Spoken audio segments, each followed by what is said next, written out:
मैं पढ़ रहा हूं, हिफाजत कीजिए।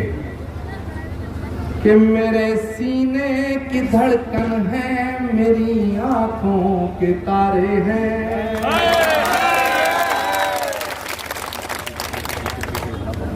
और सुनिए,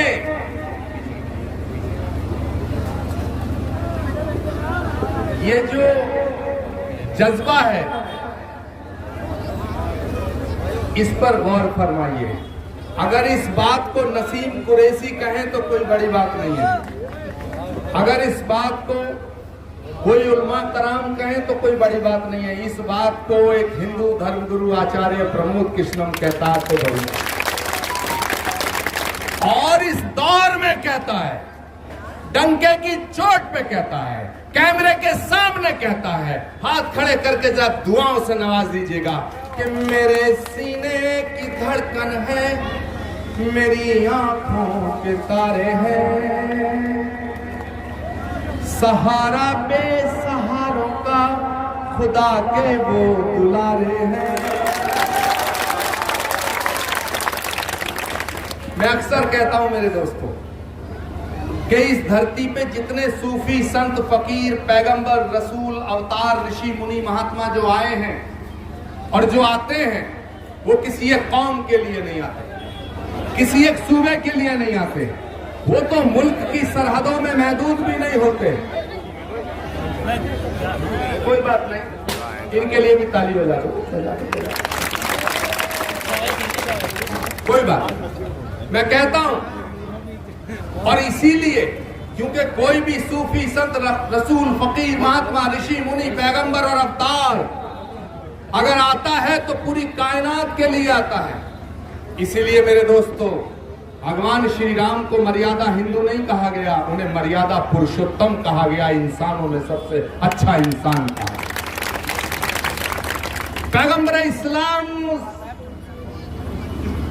को रहमतुल मुसलमीन नहीं कहा गया, रहमतुल आलमीन कहा गया।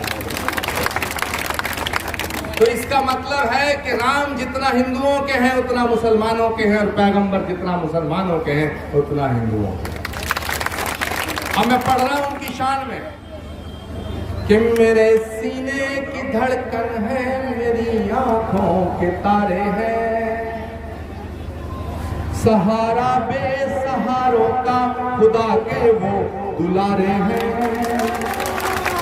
सहारा बेसहारों का खुदा के वो दुलारे हैं। और जितने आशिक रसूल है ना, वो सब हाथ खड़े कर लेना, और हाथ नीचे नहीं आना चाहिए इस मिसरता कि सहारा बेसहारों का खुदा के वो दुलारे हैं। समझ कर तुम फकत अपना उन्हें तकसीम ना करना,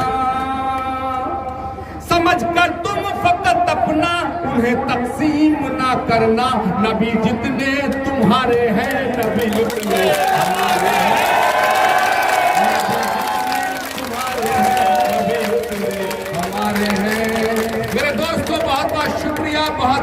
मेरठ पहुंचे कांग्रेस नेता आचार्य प्रमोद कृष्णम ने सपा बसपा को बताया बीजेपी की बी टीम। बता दें आपको, मेरठ में कांग्रेस नेता आचार्य प्रमोद कृष्णम पहुंचे, जहां उन्होंने बीजेपी पर हमला बोलते हुए कहा कि अगर सत्ता में बैठे इन लोगों को सत्ता से बाहर करना है तो कांग्रेस को लाना ही होगा, क्योंकि उनको सिर्फ कांग्रेस रोक सकती है। वहीं सपा बसपा को उन्होंने बीजेपी की बी टीम बताया। हिंदू और मुसलमान कंधे से कंधा, कदम से कदम मिला करके महात्मा गांधी मौलाना आजाद की क़यादत में अंग्रेजों से लड़ाई लड़ रहा था। और माफ करना, जब अंग्रेजों से लड़ाई लड़ी जा रही थी तो आज इस मुल्क और इस सूबे की हुकूमत पे जो काबिज हैं, इनके बुजुर्ग अंग्रेजों की जूतियां उठा रहे थे। मैंने वो फिल्म देखी नहीं है तो मैं उस पर कोई कमेंट अभी नहीं कर सकता हूं, लेकिन इतना जरूर मैं कहना चाहता हूं कि देश की सरकार की ये जिम्मेदारी बनती है कि अगर कोई ऐसी फिल्म आती है जिससे माशरे में, समाज में नफरत फैलती है तो वो ठीक नहीं। प्रधानमंत्री मोदी जो कह रहे हैं और क्यों कह रहे हैं कि पूरा देश जानता है। देखिए, कांग्रेस ने कभी आतंकवाद का समर्थन नहीं किया। कांग्रेस के कई नेता आतंकवादियों के हमलों के शिकार हुए। इंदिरा गांधी की शहादत हुई, राजीव गांधी की शहादत हुई, बेअंत सिंह की शहादत हुई, हितेश्वर सैकिया की शहादत हुई। लेकिन आज तक मुल्क के लिए बीजेपी का कोई नेता शहीद नहीं हुआ। ये अपने आप में सबसे बड़ा सबूत और सबसे बड़ी तारीख। समाजवादी पार्टी, बहुजन समाज पार्टी, ये भारतीय जनता पार्टी की बी टीम है। जब तक समाजवादी पार्टी और बसपा का रास्ता आप लोग नहीं छोड़ेंगे, इस प्रदेश की जनता नहीं छोड़ेगी, बीजेपी को नहीं रोका जा सकता है। क्योंकि नेशनल लेवल पर बीजेपी को अगर कोई पार्टी रोक सकती है, वो कांग्रेस पार्टी है।